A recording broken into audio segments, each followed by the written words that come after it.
Welcome to the Disconnection Podcast. My name is Kyle Nielsen, and I'm here with Ben Harmati, and we're your hosts for today's show. During this episode at Disconnection, we'll be speaking to Samantha Nish. Why don't you tell our audience a little bit about yourself? Okay, thanks for having me, guys. I am 3 years into a 5-year graduate program to get my doctorate in psychology. Specifically, and this is a bit of a mumbo-jumbo of a name, I'm getting my Combined School Clinical Child PsyD. Schnikes.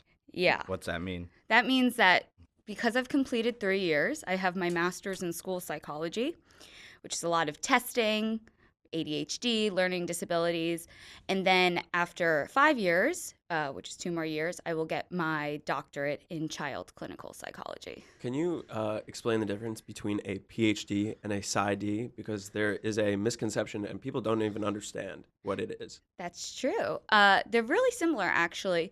And when I was applying, I applied to both. PhD is much more academia and research-based, more for people who want to research, create treatments, that kind of thing, or become professors. And PsyD is more practice-oriented. It's more clinically based, so it's more hands-on.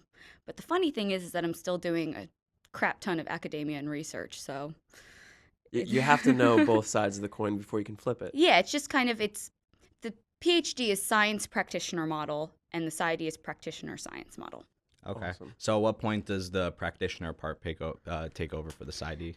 This year it really took Awesome. over. I mean, last year I was placed at a school and I was, a school psychologist. And so I was doing field work, but last year was much more testing. This year is much more hands-on.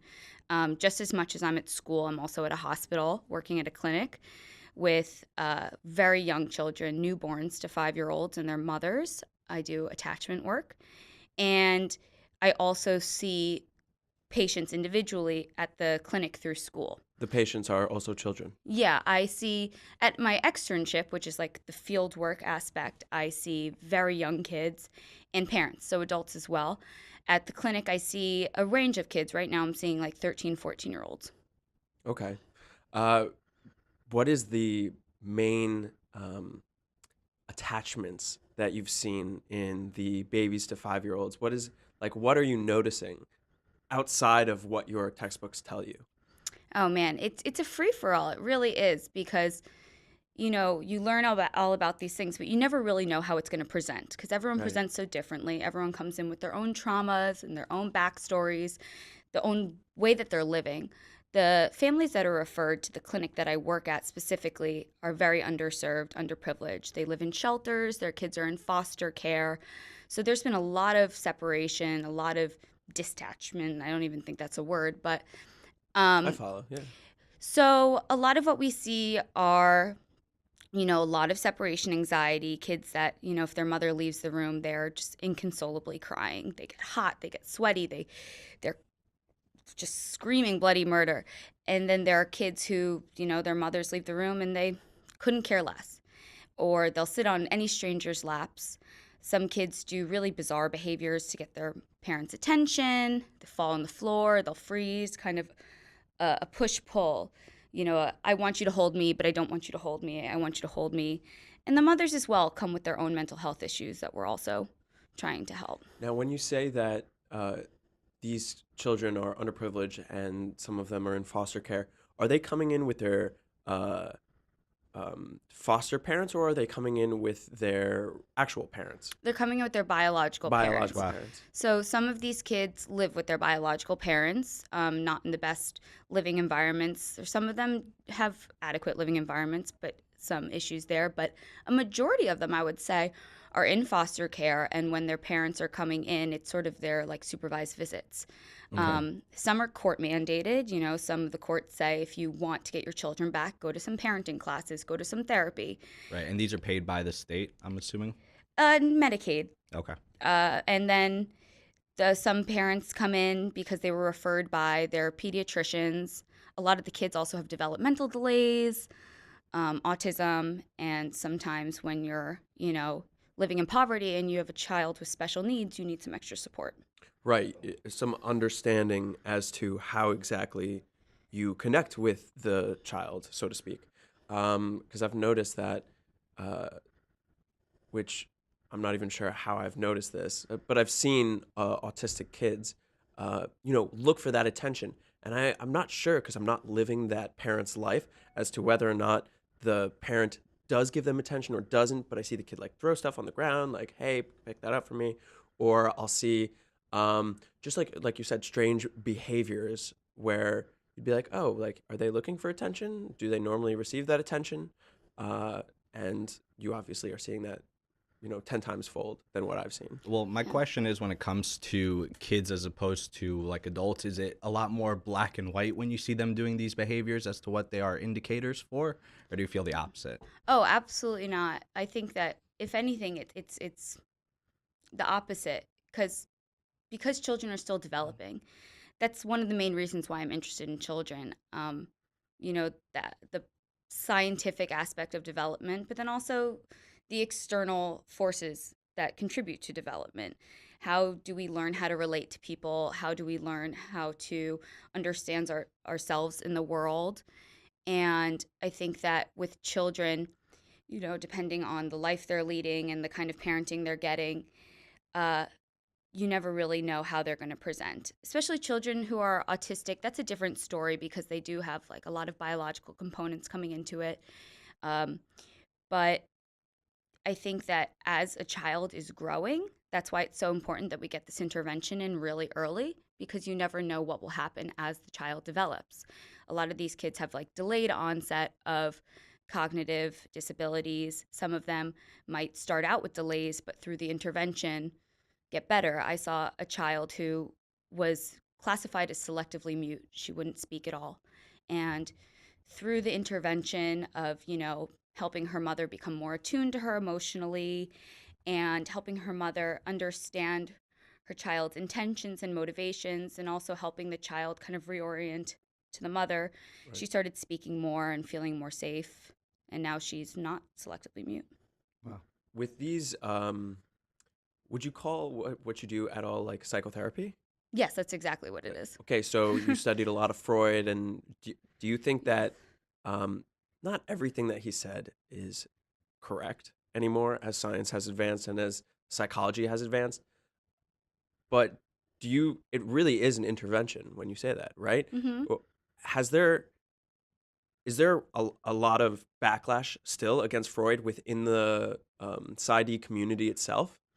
It's really interesting because I think once you're in the psych field, you learn about all these other theories. So I am right now, my program does 1 year long of psychodynamic training, which is Freud and whatnot. And then next year is cognitive behavioral training, a little more, it's more skills based, more practice oriented, that sort of thing. And in psychodynamic treatment, Freud was the first theorist, but after him was tenfold of theorists. I mean, there's object relations, there's attachment theory, which is a whole different thing than Freud's classical Oedipal theory. There's interpersonal theory. Could you go into some of these theories? Yeah. A little bit. Okay, I got to make my professors proud here. Yeah. I just got an A in my theory class. So really don't mess this up. So Freud was the first person to kind of say that our childhood experiences shape who we are. He talked about these stages we go through. He thought everything was related to sex and aggression, that our psyche was organized in terms of 3 integral structures, and that is the id, which is your instinctual drives, your sex, your aggression, your fantasy life, and those are in the unconscious. Then you have your superego, which is kind of the outside force. The morals you learn, the principles you learn, a very more morality complex. And then there's the ego that mediates between the two. It takes what the superego is saying as you can't do that, and the id saying, but I want to do that, and finds ways to help you function and understand the world and make sense of yourself. And also it decides kind of what defenses you'll use. How will you defend yourself against things that might threaten your psyche? And he also was famously known for the Oedipal complex, which, he said that children go through that sexual life is very active when you're a child. Mm-hmm. You go through these stages. I don't need to get into them. You can Google them. They're long and intensive, but that during the Oedipal stage, that if you just explain it, it sounds really weird, that you end up becoming attracted to the opposite sex parent. And in when you become attracted to the opposite sex parent, you end up becoming rivals with the same sex parent. Um, so like hypothetically, like I would become attracted to my father in the sense of like, you know, I want to marry this man. This is my provider. This is like this grandiose man in my life, but like I hate my mother because she's the one who has him. And the way you resolve that conflict is by identifying with the same sex parent. You kind of realize, oh, this is like I identify with this person, and it's way more complicated than that. When I say it like that, it sounds very literal. It's Explain much like I'm more. 5. This is good. It's Yeah. much more metaphorical and unconscious. These are very much unconscious. Right. That's where daddy issues comes from. Sure. Got you. Got you. So, another theory that you said was object. What was that? Oh, object Association? relations. That's a really Relations. hard one. That basically says that when you're little, Is that like having your own like blanket sort of thing? transitional objects is, yes, it's actually a part of object relations. So, Good job. so that's part of the study with the baby monkeys who go to the dummy mother monkey with spikes but has milk, and then the soft blanket mother monkey. And these mother monkeys are just objects that the scientists have created. And the baby monkey will drink milk from the spike mother and then run immediately over to the soft mother because it feels like someone's holding them. What do you mean a spike mother? Like it's a sharp, like metal, uncomfortable to hold mother, but it has milk on it. So the baby monkey will climb up on it and drink the milk. But the moment it's fed, it runs back to the soft blanket mother and like holds it and cuddles with it. Is that what it is? Yeah, we sort of studied deal? Harlow's. That's Harlow's like racist monkey experiment. We studied that a bunch, and it does come into play in object relations in a way. I think it more has to do with attachment, but it's similar. Object relations is out there. The more literal sense of it, the more classical. See, that's the thing with psychodynamic is there's very classical thinking that you said. It's kind of controversial nowadays because it's like not everything is sex, not everything is aggression. And now there's contemporary theory, which is incorporating more of the themes but making them more modern. Object relations is similar to that in that there's this classical theory and contemporary, but the classical theory kind of says that when you're born and it's all based on being breastfed, really. There's a good breast that's providing you milk, that's feeding you, nourishing you, and then there's a bad breast when the mom goes away.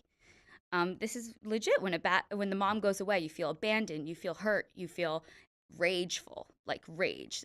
Melanie Klein was the object relations theorist, and she said that children are full of rage. And the healthy development says that you learn to integrate the two. You learn that the bad object, the bad breast, and the good breast are actually the same person. They're the same thing.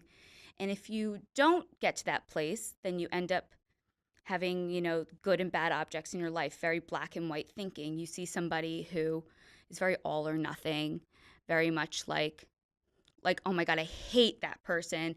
They did X, Y, and Z to me. I hate that person, but I really love like this person. Like maybe your mom and your dad. I hate my dad, but I love my mom. And there's a lot more to it, but transitional objects are definitely a part of it because Winnicott, who's also another object relation theorist, said that the transitional objects kind of bridge the gap between these spaces of your fantasy life and your real life and the good objects and the bad objects. Mm-hmm. So does that mean like, let's say you don't have that good breast around you, you have a transitional object to keep you satisfied until that is back to you? Is that kind of what you meant, or am I? Yeah, it's a little more nuanced than that, but in a way, yes. If in a realistic, practical sense, not talking about breasts, if say one of the kids I'm I was with, just no, I I was talking about breasts. That's what the theory is about, and I've said breast a lot. When a child's parent leaves the room, and maybe they're thinking, "Oh my God, will my mother ever return?" Sometimes that teddy bear or that blanket, reminds them of their mother. It's a piece of their mother to help them through this transition, through this space of immense fear, and rage. My mother left, and this place of, well, I know she's coming back because she loves me and she trusts me, and so there's that. What was the other theory that you said? It was association, attachment. Oh, attachment. Yeah, that's like a big one, because I'm studying that right now specifically at the clinic I work at, and that's kind of just saying that the way we learn how to relate to other people, how we learn how to experience ourselves, how we experience the world around us, all relates back to our early caregiving experiences. That everything relates back to how we were cared for as a young kid. So, whether your parent was consistently there for you, they were responsive and attentive to your needs, whether a mother was inconsistent. Sometimes she would be there, I love you, I can give you everything you need, and then other times be not there for you when you need it. And that's secure and insecure attachment. We try to foster secure attachment where there's this trust and attunement between the mother and child. But a lot of kids have insecure attachment where, if their mother leaves, they might not know if their mother's going to come back.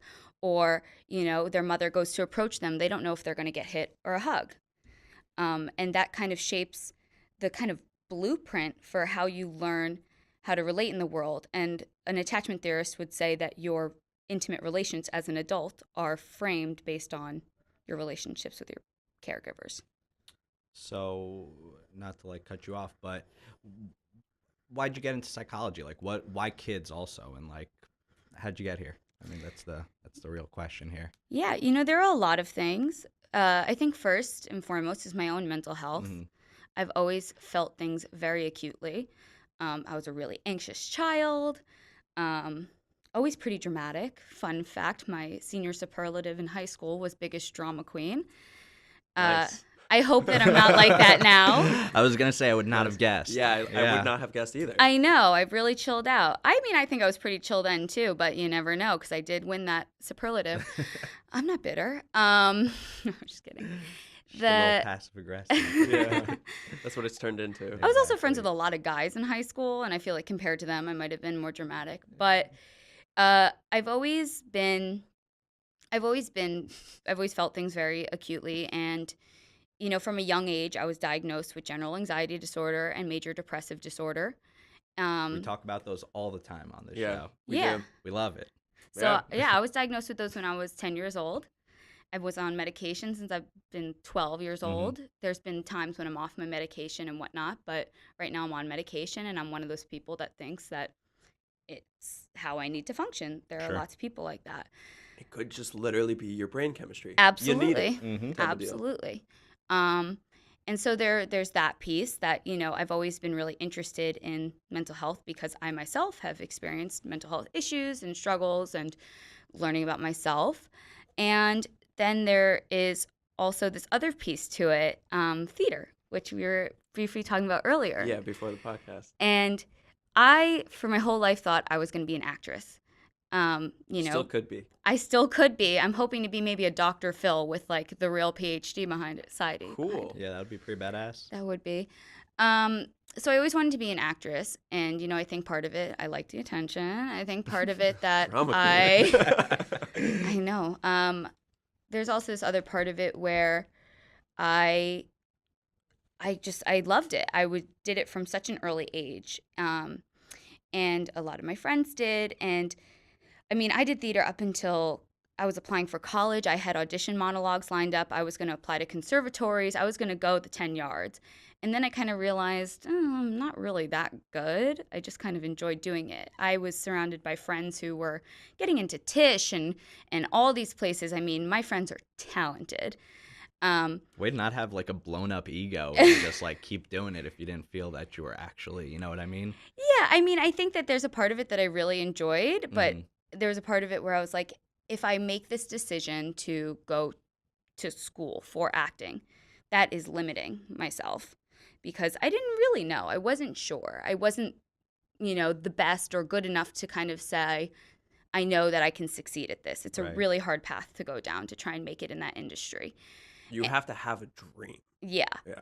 And I wasn't sure. I knew I loved acting. I knew I loved theater. I knew I loved, the work that goes into it, but I didn't know if I loved it enough to make it my life. So I went to a liberal arts school and I took my first psychology class, and it was like a light bulb went off in my head.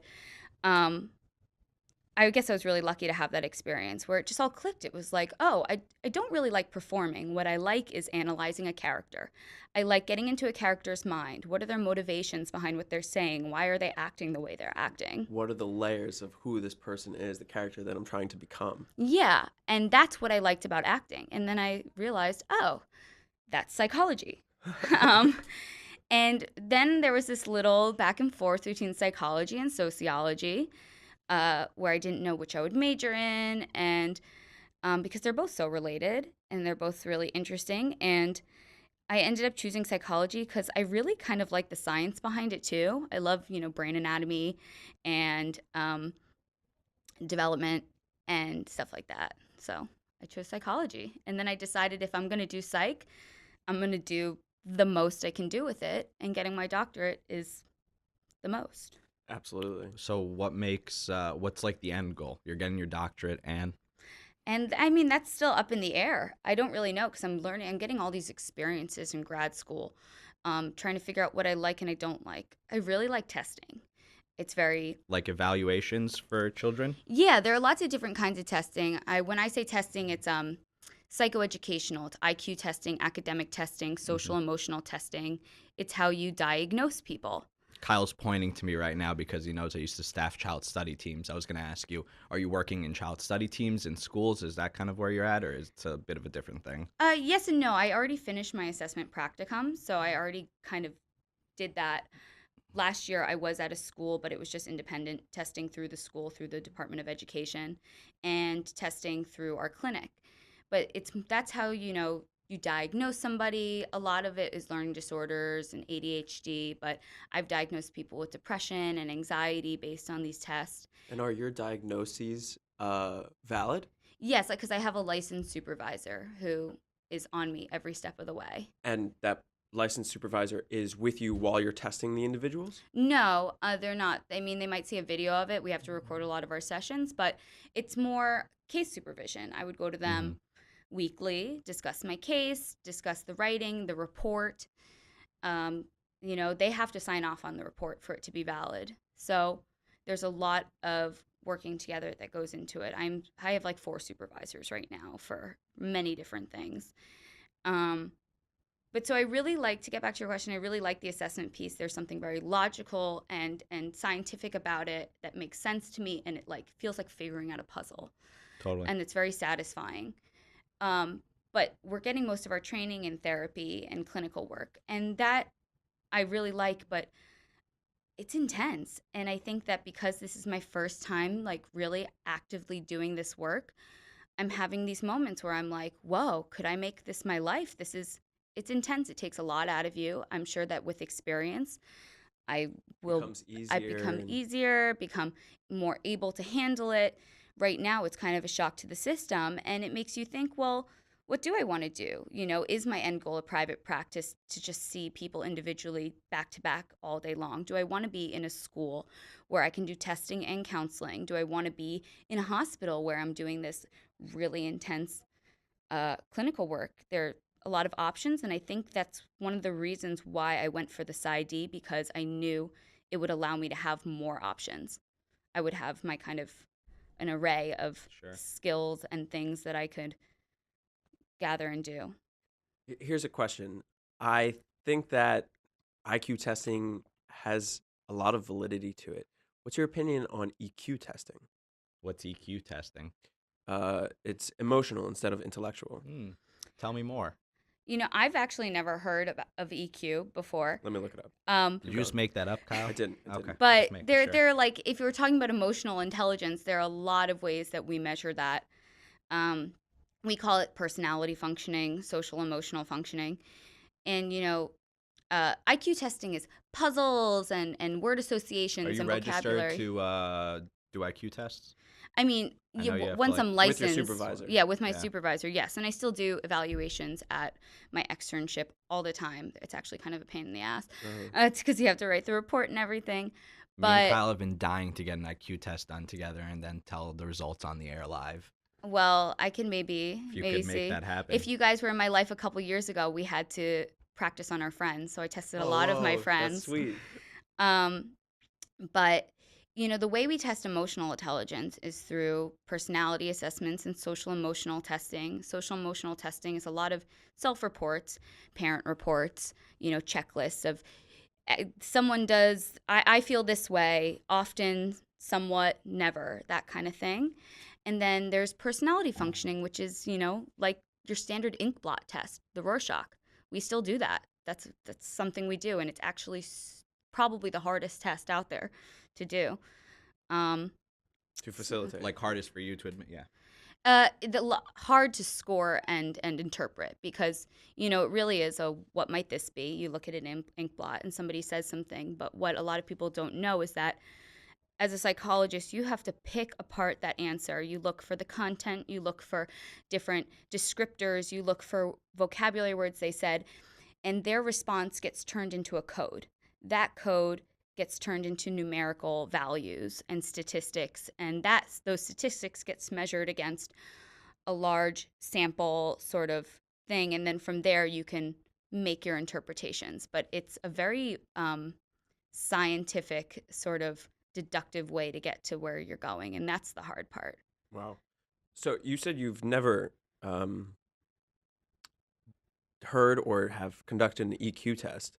I wonder. Where have you heard of this? Like in school or? No, in many of the books that I've read. So EQ test is the emotional intelligence test, like you said, and it reflects a person's ability to empathize with others, identify, evaluate, and control or express one's own emotions, to perceive and assess others' emotions.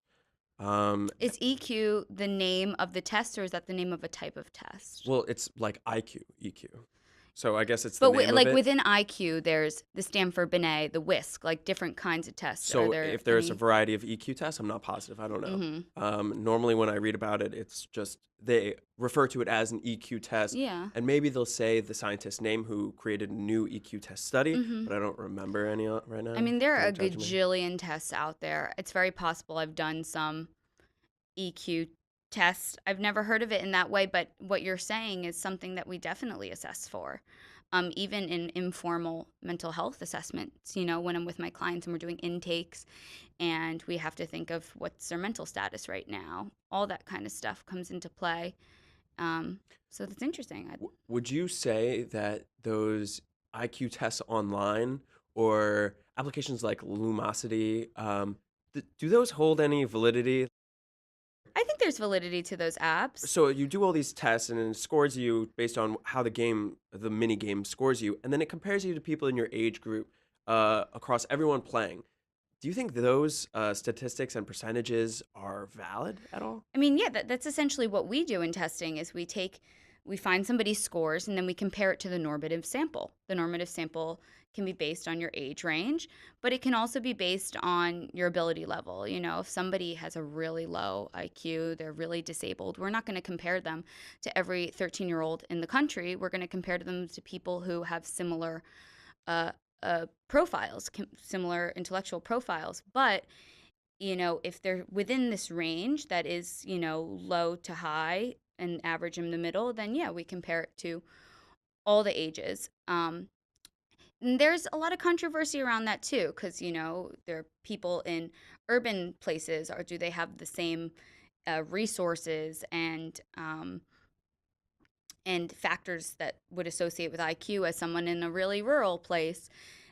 Different class issues, things like that.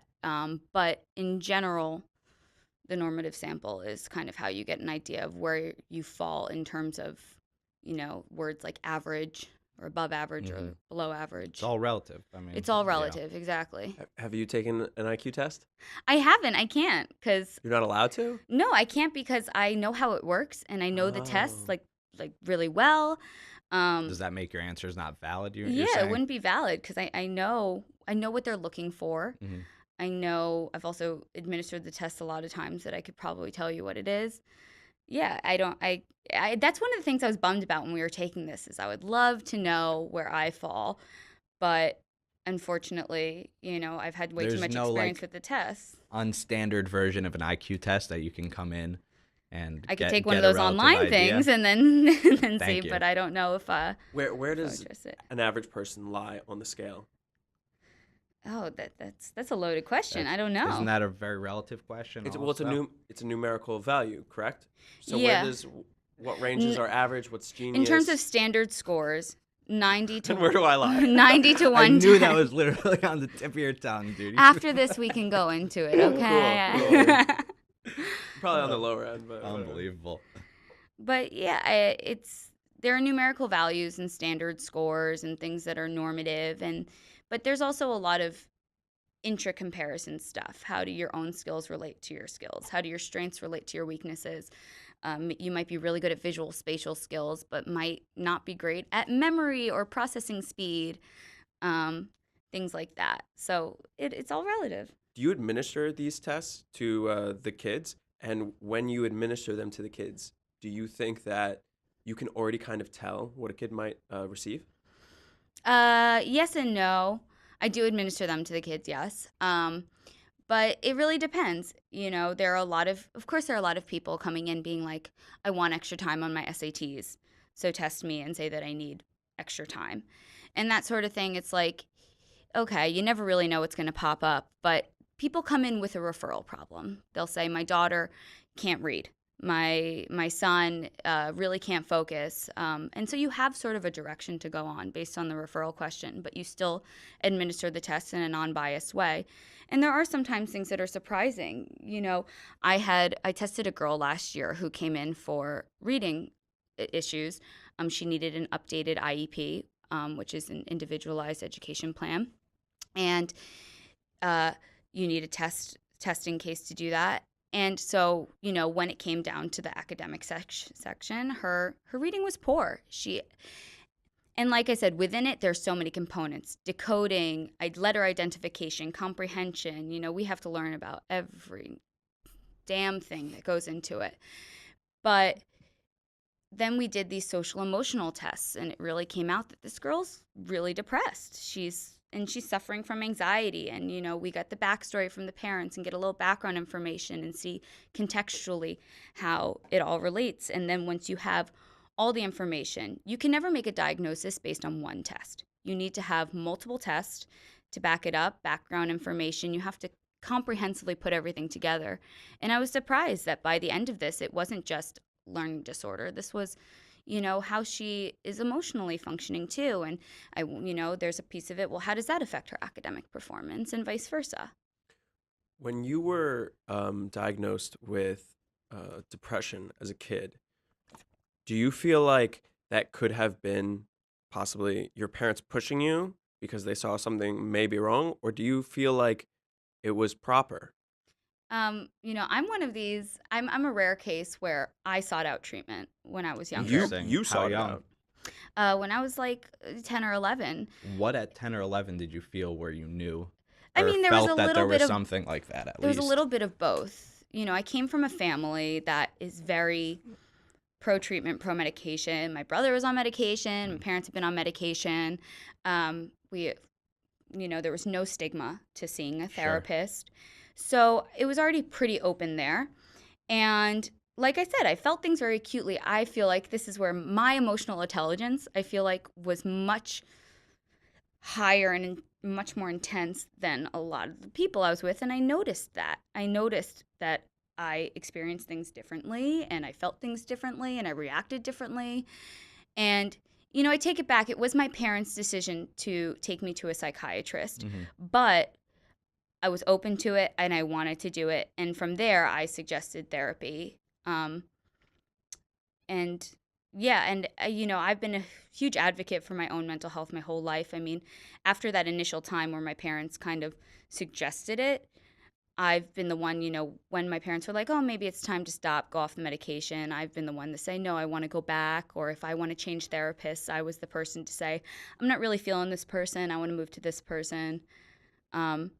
Did you feel like, growing up, this was so easy because, your parents talked about emotions and this was like an open conversation? There really wasn't any stigma in the house. Yeah, I think that definitely had an easier time than somebody who might live in a house where there is stigma for that. Somebody who isn't able to talk to their parents about that sort of thing. But it also had its detriments. A lot of the behaviors and feelings and stuff I was experiencing outside of home, I was also experiencing in the home, especially since I've been learning a lot about how parenting affects you, which I'm sorry, mom and dad. There are a lot of things that in the way I grew up that has shaped the way that I am. And so I think that while it was helpful that they were on board, there was also a lot of things that they did that weren't necessarily super helpful all the time. And do you think that your emotional intelligence as of that time and then until today is relevant to the way you were treated by your parents or things that they did helping you grow up? Yeah, but I think that could be said for everybody. Like as in a nature versus nurture sort of Yeah. thing? I mean, there's definitely that's one of the biggest arguments in psychology. Mm-hmm. And I think that, yeah, absolutely. Um, I think right now it's very much on my mind because it's so hard. One of the things they tell us in grad school all the time is don't diagnose yourself. Don't take these theories and think about them on yourself. And it's so much harder than you think because you're reading something and you're like, oh my God, my parents totally overvalidated that part of myself. Is that why I am the way that I am? Sure. But, I have to try and remain objective. But it has brought a lot of things up. And I think that also being in treatment as long as I have, I do, have some more insight on myself and insight on other people's behaviors. And then on top of that, learning about it, I have all that insight. But the thing that a lot of people don't understand is that there's still so many parts of me that are completely irrational and completely non-insightful. Because just like any other person, I'm a human being and I have my own issues. And just because I'm a therapist doesn't mean that everything's sorted out. Of course. I think we all got issues, right? I Yeah. mean, that's totally fine. I did want to rewind like 2 inches back on how you said that was one of the biggest debates right now, the nature versus nurture thing. Could you tell us your opinion on that, actually? Oh yeah, I know it's kind of a macro question, but it really is. I believe in nature and nurture. I think there's no denying both. It's silly to me that people think one or the other. And I think that in contemporary psychology, there is no answer. There is an undeniable nature. There's genetic force. There is biology. This has been proven. This has been solved. It's done and done. We know this. But then there's all these things, trauma, how you were raised, even from a sociological perspective, your class, your race, your ethnicity, all these things that come into who you are and how you learn to function. I've seen two kids with the same exact trauma, same exact, sorry, rewind. I've seen two kids with the same exact diagnosis, but they've experienced different traumas in their life and they present completely differently. You can't deny that they both affect each other. And I also think that there's like a symbiotic relationship there too.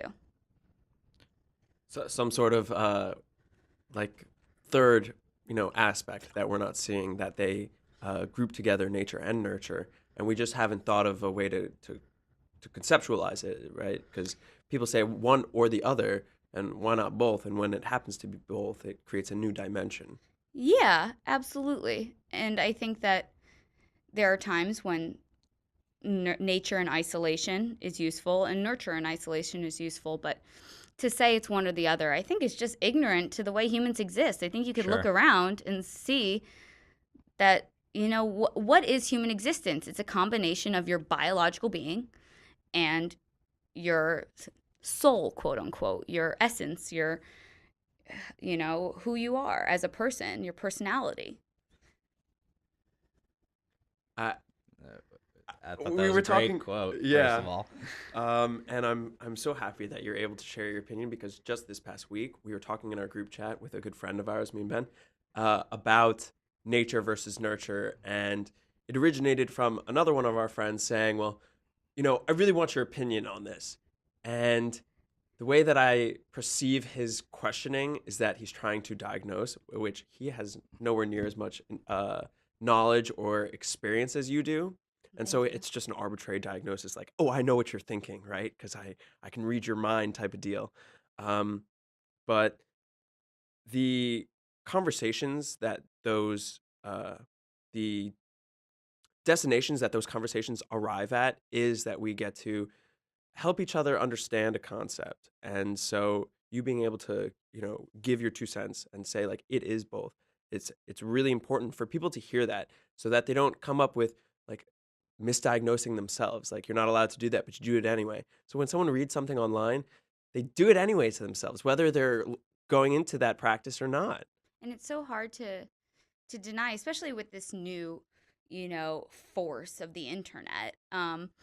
It's undeniable, but there is also this part of it where, that's what science is. Science is disagreeing with people. How do you think new things are created? They're created because someone says, I don't agree with this theory. I don't agree with this. I'm going to come up with my own, make my own experiment, Sure. figure out my own thing in combat to that. And then it grows tenfold. And then we get all these different things. And that's what science is. What are some of the myths that you hear pop up? Oh man, so many. Well, the first is just about my title. A lot of people, including my parents, for a long time were like, "Oh, you're getting your doctorate. You can prescribe medication." Unfortunately, I cannot. I personally think it's a little silly that someone getting as much training as myself, I also am studying psychopharmacology, cannot. But to be a psychiatrist, which is who prescribes medication, you have to go to medical school. You have to do the full med school 8 years.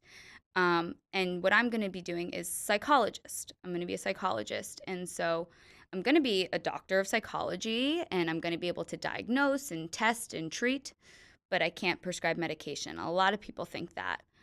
I think another common misconception that I spoke about earlier is that therapists have it all figured out. Mm-hmm. And I think that's been one of the harder things to deal with during this whole process of this juxtaposition between being a person that can hold somebody else's feelings and help them and be a person of authority in a sense, Sure.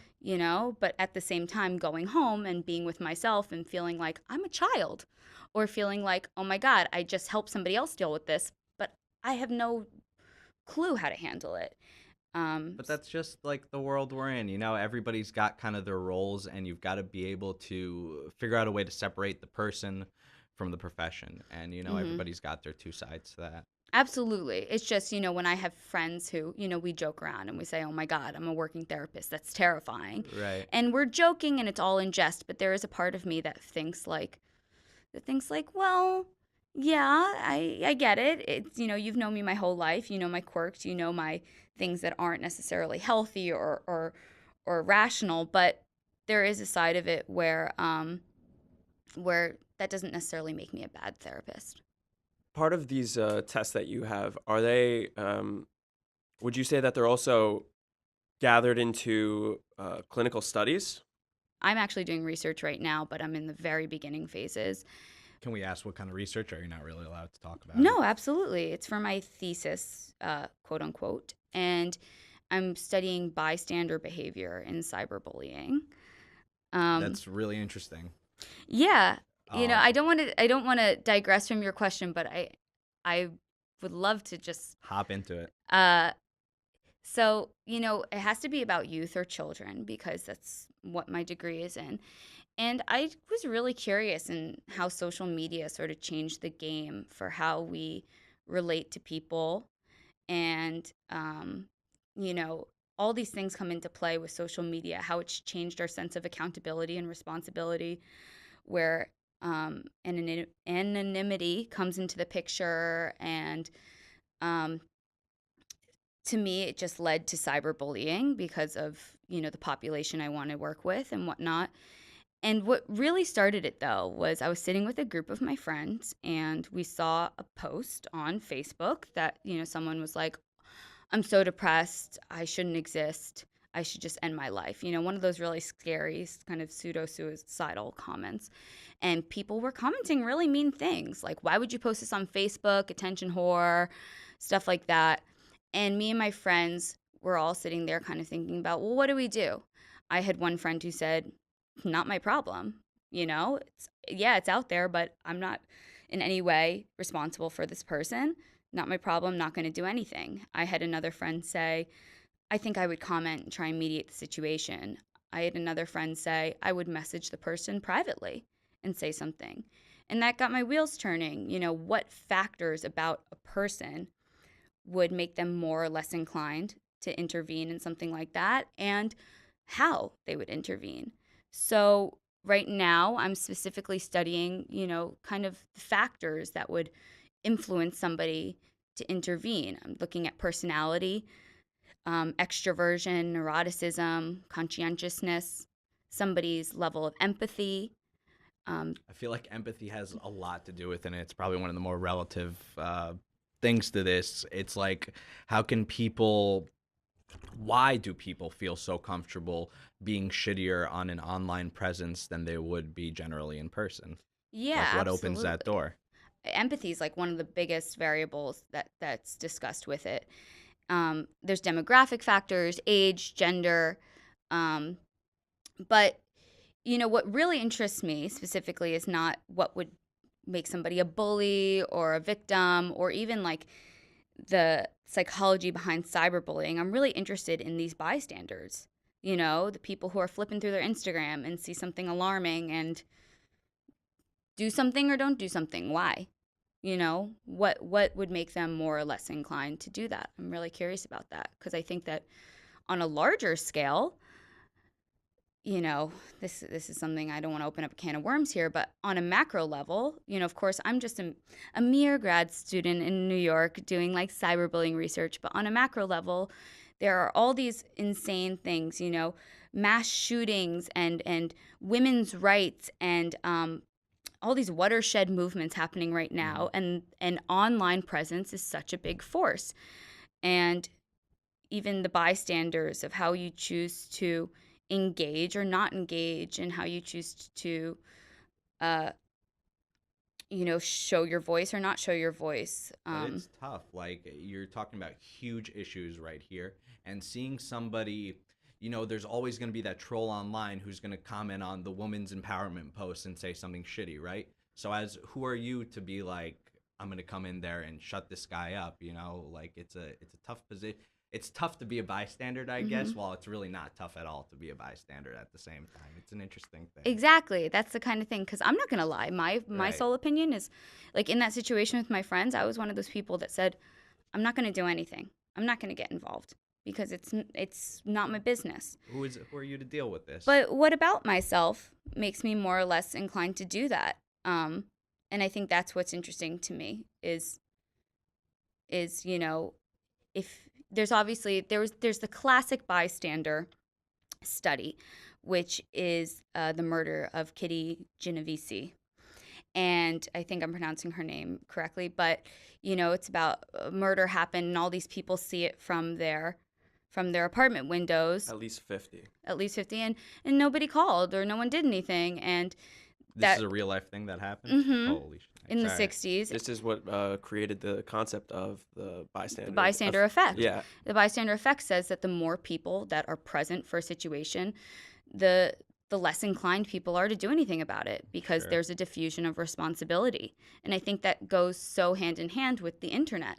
The audience is I feel like it is multiplies infinite. tenfold. Yeah, exactly. And Infinite because of fold. that, how does that affect how you'll choose to react to something? So my question. Sorry. No, go for it. I was just gonna ask, like, in your findings, do you have any answers to why you think that people are bystanders now? Like, doing this research, like, I'm still in the beginning phases. I'm Okay. doing my literature review. I am just theories? looking at everything out there. I need to narrow down my variables. I need to think about what sample I'm going to do it with, how I'm going to do it. I'm in the very beginning stages. Sure, I'm just spearheading you. I mean, I find this really interesting, honestly. So Well, I'll keep you posted. please do. Please do. And if anyone wanted to reach out to you and figure out, maybe not that they're going to look for a diagnosis on themselves, but just have some questions, how would they be able to reach out to you? Yeah, absolutely. You can obviously find me on social media, Samantha Nish. I'm around. Or you can email me. I'm just going to throw out my... Yeah, do the plug. Okay, I'm going to plug myself. My email is snish724@gmail.com. So snish724. And totally open and receptive to it. I think it'd be really cool. Yeah. Yeah, thank you very That much. was awesome. Thank you. Really appreciate you coming on and sharing with us and enlightening us. Thank you guys for having me. I feel like I could talk for like 5 more hours at You least. can come back. This was a great episode. Yeah, come back when you have... IQ tests for us. Yes, we would love to do an IQ test and an EQ test. It doesn't have to be an EQ test I'm going to look into that. But an emotional test that we could also take together. And I'm pretty sure I have like 5% empathy, so I want to like find out a concrete number if we can. I'm sure that's super accurate. Thank you. Well, guys, thank you for joining us on another episode of The Disconnection Podcast, where we aim to inform, inspire, and close the disconnections in your lives. We'd like to thank our guest, Samantha Nish, for joining us today and delivering a unique perspective on a range of topics. We'd also like you guys to please subscribe, rate, and review our podcast on iTunes and YouTube. Also, you can find us on our website, disconnection.com. My name's been Ben. I've been Kyle. And we'll catch you on the next episode of Disconnection.